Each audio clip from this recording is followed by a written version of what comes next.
personality on our Infra show. And we have Mr. Karan, the CEO and Chairman of NOUAM. NOUAM is a Hong Kong-based financing entity, and they are very powerfully entering the Indian infrastructure and power space. And this is a very exclusive interview on Infra show. And welcome, Karanji. Thank you. Thank you, Professor. Karanji, first we would like to know from you, how the journey of NOUAM has started, and all these years, the fluid market conditions, the world market has not been looking up, and then investment space seem to have squeezed up, and we see huge interest in India rising, and then you are absolutely an early bird, because the interest has just come. In the Indian market, it's being said that it could be one of the top 3 markets in the world for investment, but then you saw it coming much before. So how did NOUAM traverse this path to come into India with its base globally? Professor, NOUAM started its journey from Hong Kong basically. Right.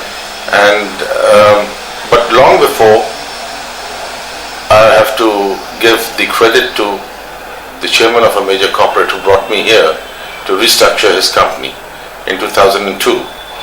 At that time, when I came to India for a short trip to restructure his company, I saw the changes, the seedlings being sowed towards the changes of the change in the country's status, in the projects and the economy, and heading towards the growth, opening up to the global sectors and moving ahead and along with time.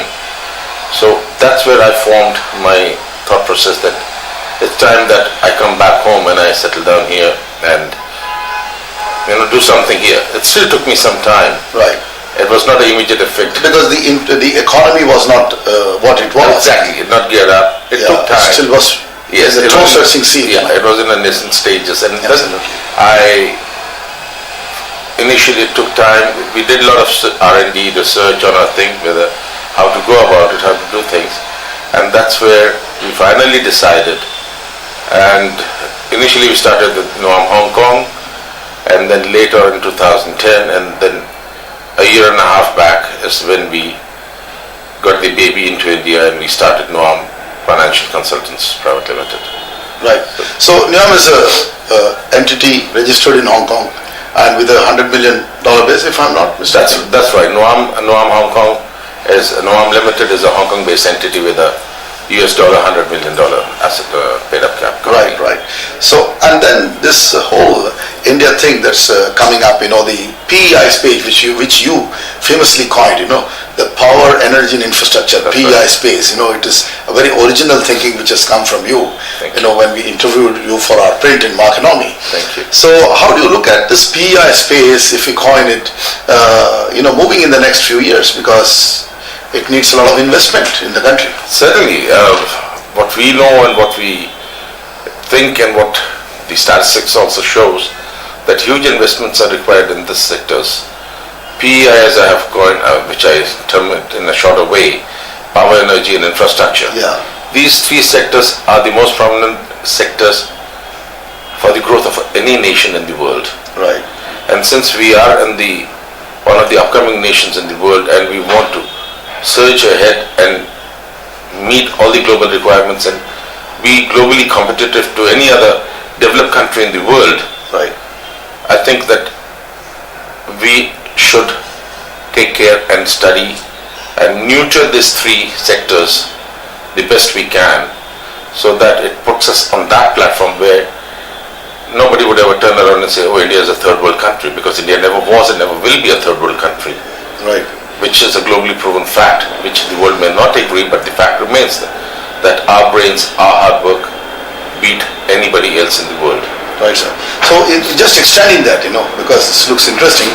See, we know that America, the US, is an economy size of about 80 to 90 trillion now. Okay, you have the economy of China now almost catching up. It's reached about 9 to 10 trillion, and they would be crossing the 10 trillion mark shortly, And then we see Germany and Japan lying at the 4.5, 5 trillion. Then we would see somewhere in Italy at 3 trillion. So we have caught up, we are at 2 trillion now. Right. So in that zone, Yeah. So, and the path is not about the 2 trillion, but the next jump, the leap, True. which would be straight away 4 trillion in barely 3 years. That's right. So this type of movement in the economy, and that today I would say the index is about 270 gigawatt, Right. So we are looking at an index of about 400 to 500 gigawatt. That's So right. that's a kind of a massive scale up, Yeah, to basically move it's the an economy. explosion. Yeah. It's an explosion. Yeah, We would term that as an explosion because from 250 gigawatts going to 4,000, 5,000 gigawatts, it's basically an explosion, yes. Certainly it is, but we have to move towards it if we want to be what we want to be. right, Just talking and doing nothing will not help us. right, We have to move towards it, and we all have to play a role and part into it. right. And we strongly believe and pray that NOUAM plays a role into it, even if it is the minuscule role, but we would love to play a role in that group.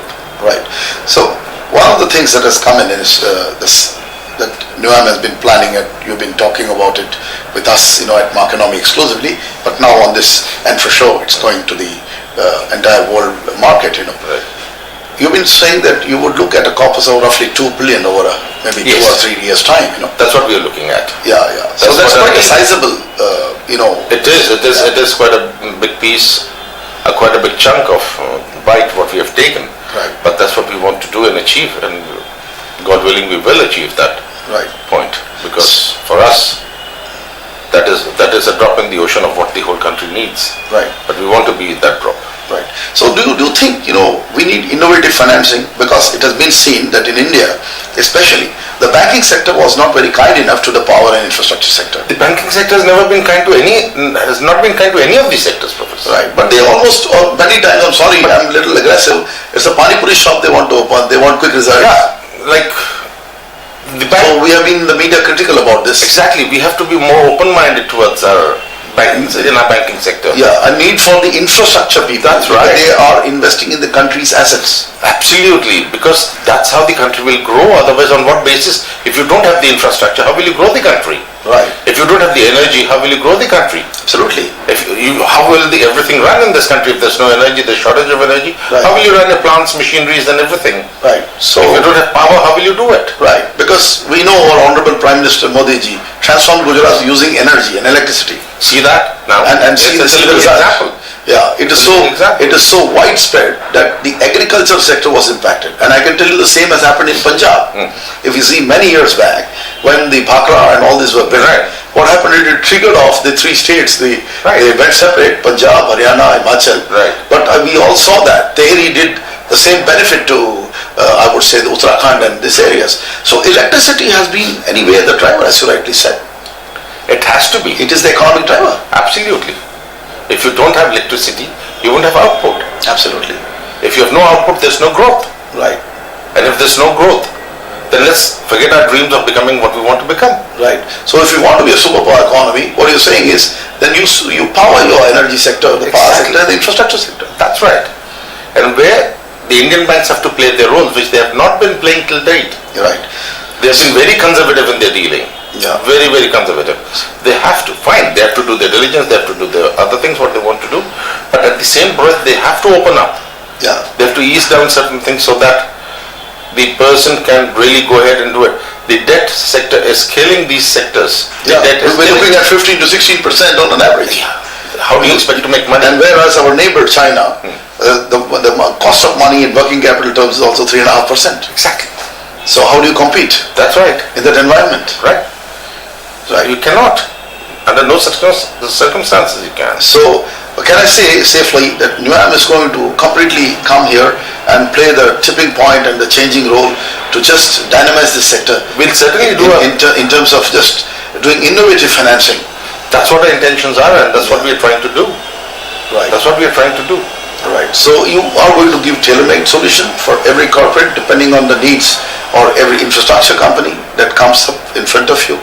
Specific tailor-made proposals or solutions for them. Professor, let me put it this way. Like, as no human being on the earth can wear the same shirt, Absolutely. tailor-made shirt, the same way no corporate can be given the same tailor-made Absolutely. solutions. You need to find a specific solution. You need to find specific solutions for the corporate. And it is here, I see the flexibility of the bankers doesn't exist, whereas the flexibility of a company of your caliber comes into picture.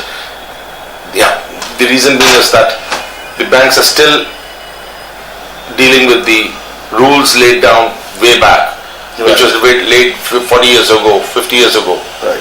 Right? We have not moved ahead, the banks and institutions have not moved ahead with time. Right.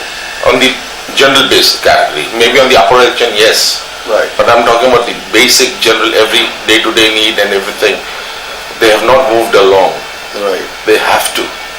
Absolutely. Our government has to ask the banks to move forward and see where things can be structured specifically and tailor-made for each and every individual client. I believe the institutions should have a section where every corporate who needs something, there's a particular team, a specialized team which looks into the thing, studies their profile, their projects and everything, works on the thing and then finds a way to give them the best possible solution, A, B, C, and then work out along with it. Right. So going forward on this whole line, we are seeing that as per Modi ji's government's, the new government's plan, by 2032, we have seen that they will add to solar and the total capacity index will be about 800 gigawatt, Right. So we are looking at something like maybe we'll have on our plate 1000 gigawatt by 2032. Right. And by 2022 we should safely look at 500, 600 gigawatt. That would mean adding transmission infrastructure and also the standard infrastructure of roads and other things which are coming to. We're looking at a $4 trillion kind of a size of movement, which could trigger the economy off to a 10 trillion economy. That means what today's China's size is, we are looking at 2022 the size of India. That's right. And this moment, when I say this, China would not be moving very quick ahead. It would be stabilizing itself and India would be catching up. Right. So it is here that the role of NOUAM is interesting, for all of us. I hope so that what we try to do is appreciated by the corporates we are trying to work along with and other innovative ideas which we're bringing for other people also. I hope that it is appreciated and it gives fruitful results so that things start to change. There's, like for every revolution, there's one person who stands up and starts it. It's not the crowd which starts. Right. So maybe I'm one, Yeah. known as that one. But you're taking the risk onto yourself. Calculated one? It's a calculated risk, Professor. But if there's no risk, There's no life. no life. For sure. There's no glory. Yeah, for sure. So, one last question for you, Sure. on this entire interview. What do you suggest? What is your one view to the government on quickly bringing, let's say, roads, ports, airports, and having a roadmap for it over the next 5 years and the next 7 years? See, I would request the government, since they have shown so much of initiative and our Honorable Prime Minister has taken trips across the globe right now to talk to developed countries and taking their help in restructuring the country. And I would request the government if they can make for such projects a single window project. Right. Right, where you don't have to go from one department to 36 departments to get 36 clearance. One place and you get it done from there. Right. We cut on time, we cut on cost. Right. So what you're effectively saying is what ease of doing business means, you just get single point clearances for everyone, especially the investor community. Absolutely, because that will save the cost. Right. The overall cost of doing anything, that will save everything. If I can reduce my cost, the costing of the project, of the product will also go down. Absolutely. And that's a win-win situation for all. Right. Lovely, Karan sir.